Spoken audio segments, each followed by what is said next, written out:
চোর চুরি করলে যদি হাত কাটার বিধান সমাজে প্রতিষ্ঠিত হয়, যেটা আমাদের অধিকাংশ নেতারাই চায় না। আসলে চায় না। কেন চায় না এটা মনে হয় আমার কারণ ব্যাখ্যা করে দেওয়া লাগবে না।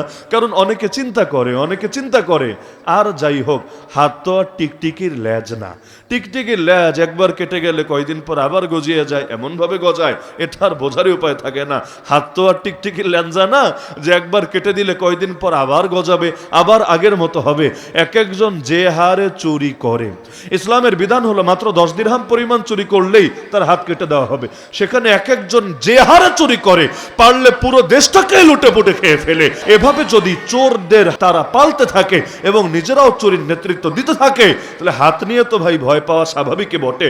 এজন্য দেখবেন টকশোতেও যদি কোনো হুজুর মানুষকে নিয়ে যায় বা কোনো ইসলামী নেতাকে নিয়ে যায়, মোটামুটি প্রথম দিকে এই প্রশ্নটা করে, আপনারা যদি ক্ষমতায় আসেন আপনারা কি হাত কেটে দেবেন?